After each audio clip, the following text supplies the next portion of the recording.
கொடிகட்டி பறந்தது. அப்போது பிரான்சிலே ஒரு மன்னன் இருக்கின்றான், ஷார்லிமான் அவனுடைய பெயர். பிரான்ஸ் மன்னர் ஷார்லிமான் போட்டா எளிதாக உங்களுக்கு தகவல் கிடைக்கும். ஷார்லிமான் மன்னர் அப்போதைக்கு பிரெஞ்சு அரசாங்கம் கண்டுபிடித்திருக்கக்கூடிய நவீன கண்டுபிடிப்புகளை பயன்படுத்தி சில அன்பளிப்புகளை மாமன்னர் ஹாரூன் ரஷீத் பாதுஷாவுக்கு கொடுத்தனுப்புகிற பழக்கம் உண்டு. சாதாரணமாக ஒருவர் மற்றவரை அன்பளிப்புகள் பரிமாறிக்கொண்டால் அது ஒரு புதிய பொருளாக இருக்க வேண்டும் என்று நாம் ஆசைப்படுவோம் இல்லையா? இதுவரைக்கும் ஒரு பார்க்காத பொருள் அன்பளிப்பா கொடுக்கணும். இந்த பாக்ஸை திறந்து பார்த்தோன்னே அவருடைய முகத்துல ஒரு விதமான மெல்லிய ஒரு இன்ப அதிர்ச்சி தென்பட வேண்டும், அதை பார்த்து மகிழ வேண்டும். இது அன்பளிப்பு கொடுப்பவர்களுக்கு இருக்கக்கூடிய ஒரு சைக்காலஜி. ஷார்லிமான் பிரெஞ்சு நாட்டினுடைய மன்னர் மாமன்னர் ஹாரூன் ரஷீத் பாதுஷாவுக்கு அன்பளிப்புகளை கொடுத்து அனுப்புவார். அதற்கு ஹாரூன் ரஷீத் பாதுஷா அவரும் சில அன்பளிப்புகளை கொடுத்து அனுப்புவார்.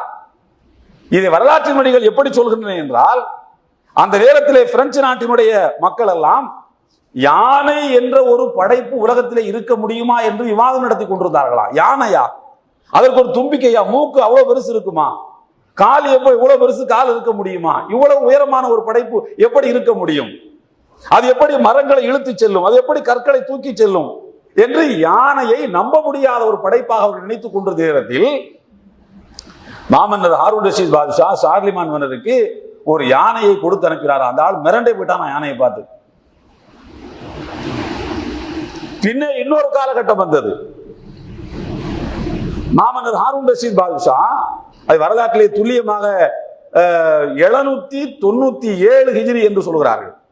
ஹிஜ்ரி 797 ஆண்டுல மாமன்னர் ஹாரூன் ரஷீத் பாதுஷா அவருடைய ஆட்சி காலத்தில் இருக்கக்கூடிய விஞ்ஞானிகளை வைத்து, இன்ஜினியர்களை வைத்து ஒரு கடிகாரத்தை வடிவமைக்கிறார். அந்த கடிகாரத்தினுடைய உயரம் 4 மீட்டர். 4 மீட்டர் உயரத்தில் ஒரு பெரிய கடிகாரம். அந்த கடிகாரம் செம்பு ரோகம் இருக்கு இல்லையா, செம்புனால தயாரிக்கப்பட்ட கடிகாரம். அதனுடைய முள்ளு இதெல்லாமே. இந்த கடிகாரம் எப்படி இயங்கும்? கீ கொடுக்கிறது கிடையாது, கீ கொடுத்து இயங்குவதல்ல. அந்த காலத்துல பவர் சப்ளை கிடையாது, கரண்ட்ல இயங்க முடியாது. இந்த கடிகாரம் எப்படி இயங்குதுன்னா வாட்டர் தாக்கா என்று சொல்வார்கள், அதாவது நீர் அமைப்பின் மூலமாக. தண்ணீர் ஒரு குறிப்பிட்ட உயரத்திலிருந்து கீழே விழுந்து திரும்ப கரெக்டா விழுந்து முடியும் போது அந்த முள் அதுக்கு ஏற்ற மாதிரி சுத்திக்கிட்டே வர்ற மாதிரி, புரியுதா? இந்த மாதிரி ஒரு தண்ணீரை அடிப்படையாக கொண்டு இயங்குகின்ற ஒரு கடிகாரத்தை அங்க இருக்கக்கூடிய இன்ஜினியர்கள் எல்லாம் கண்டுபிடிக்கிறார்கள். 4 அடி உயரத்தை இருக்குது. அதுல சிறப்பு என்னன்னா, ஒவ்வொரு முறையும் அந்த 1 மணி நேரம் ஆகும் பாருங்க, 12 மணி நேரத்துக்கு மணி 1ன்னு சொன்னா ஒரு பால், ஒரு செம்பு பால் ஒன்று, இரும்பு பால்னு வச்சுக்கோங்களேன், அந்த பால் பொத்துன்னு அந்த கண்ணாடிக்குள்ளேயே தான் ஒரு இடத்துல விழும். விழுந்த உடனே அங்கிருந்து ஒரு இசை வரும், மெல்லிய இசை ஒன்று, நங் அப்படின்னு ஒரு இசை கேட்கும். அப்போ மணி 1 நீங்க புரிஞ்சுக்கணும். 2 மணிக்கு 2 பால் விழும். 12 மணி ஆச்சுன்னா 12 பால் விழும்.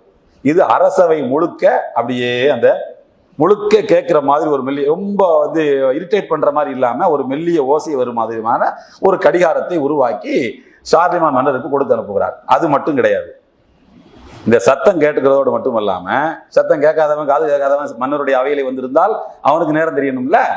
அதனால அவர் என்ன பண்றாருன்னா, மணி 1 ஆயிடுச்சுன்னா அதுல மொத்தம் 12 வாசல்கள் அமைத்திருந்தார். அப்படி அமைச்சு கொடுத்துருக்காங்க. 12 வாசல்கள். மணி 1 ஆச்சுன்னு சொன்னா ஒரு வாசல் திறக்கும். அதுல இருந்து ஒரு குதிரை வீரன், பொம்மை, அது ஒரு குதிரை வீரன் அப்படியே குதிரையில புறப்பட்டு வருவாரு. அந்த கடிகாரத்தை அப்படியே ஒரு ரவுண்ட் அடிச்சுட்டு அது அந்த ஓட்டைக்குள்ள போய் நுழைஞ்சுக்கிடுவாரு. அந்த வாசல் உள்ள நுழைஞ்சே வாசல் மூடிடும். இப்படி செட் பண்ணியிருக்கான் அந்த காலத்துல. இன்னைக்கு ஹிஜ்ரி 1443 பாருங்க. இதுல இருந்து சுமார் 700 வருஷத்துக்கு முன்னாடி அப்படி செட் பண்ணியிருக்காங்க. 12 மணி நேரம் ஆகும். 12 மணி ஆகும்போது 12 வாசல் திறந்து 12 குதிரை வீரர்கள், பொம்மை குதிரை அப்படியே அப்படியே அந்த கடிகாரத்தை அப்படியே 4 மீட்டருங்க அப்படியே ரவுண்ட் அடிச்சுட்டு திரும்ப அந்த 12 வாசலையும் ஓப்பனாவே இருக்கும். உள்ளவே புரிஞ்சோன்னா இந்த வாசல் பூட்டிக்கொள்ளும். இப்படி செட் பண்ணியிருக்கான். அழகான ஓசை கேட்கும், குதிரைகள் சுற்றி உள்ளே நுழையும். இந்த காட்சியெல்லாம் பார்த்து அப்படியே ஷார்லிமான் மன்னர் மிரண்டு போயிட்டாங்க.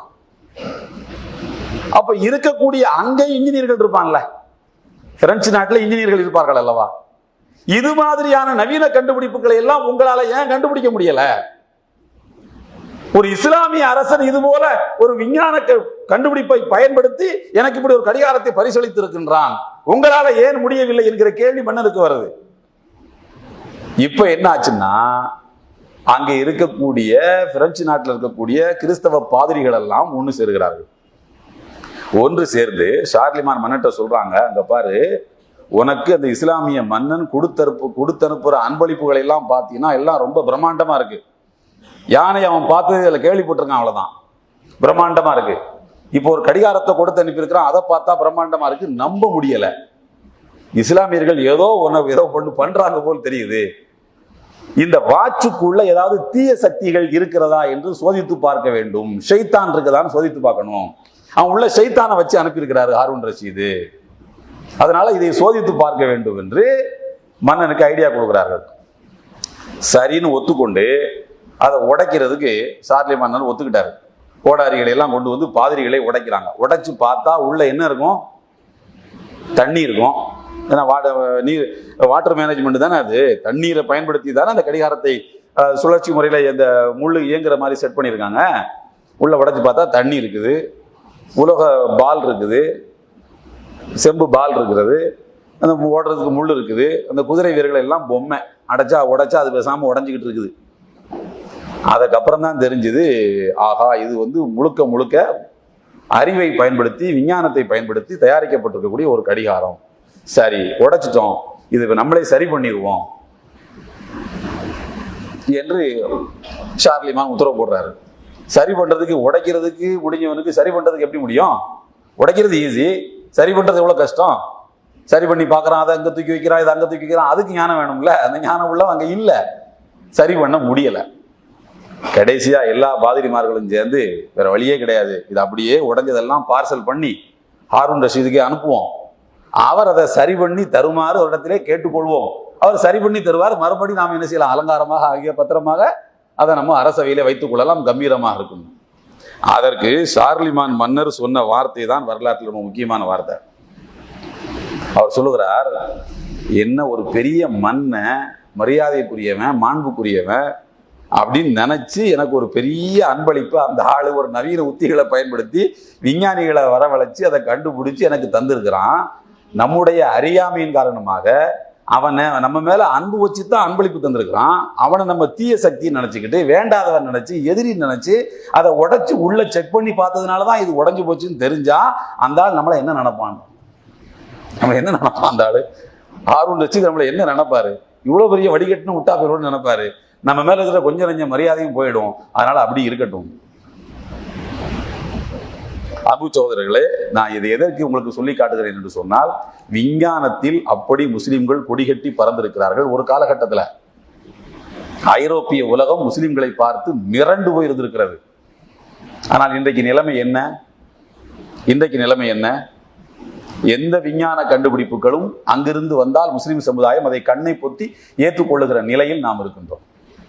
எதற்கெடுத்தாலும் ஐரோப்பாவையும் அமெரிக்காவையும் மேற்கோள் காட்டுகிற நிலைக்கு நாம் கீழே இறங்கி வந்து விட்டோம். அல்லாஹ் இந்த சமுதாயத்துக்கு என்ன குறையை வைத்தான்? இன்னும் சொல்ல போனால், ஆய்வு செய்யுங்கள், சிந்தியுங்கள் என்று சொல்லுகின்ற ஒரே வேதம் திருக்குரான் மட்டும்தான். திருக்குரானுடைய முதல் வசனமே நீங்கள் வாசிப்பீராக என்றுதான் இறங்குகிறது. மௌலானா அலிமியான் ரஹ்மத்துல்லாஹி அலைஹி சொல்வார்கள், திருக்குரானுடைய முதல் வசனத்தை எதற்காக வாசிப்பீராக என்கிற வார்த்தையை கொண்டு இறைவன் தொடங்கினான் என்றால், ஒரு யுக புரட்சி. திருக்குரான் என்பது ஒரு உலக புரட்சிக்கு வித்திடக்கூடிய வேதம். இனிமேல் உலக புரட்சி என்பது அறிவை கொண்டுதான் நடக்க முடியும். இனிமேல் உலகத்திலே புரட்சி என்பது ஆராய்ச்சியை கொண்டுதான் நடக்க முடியும்.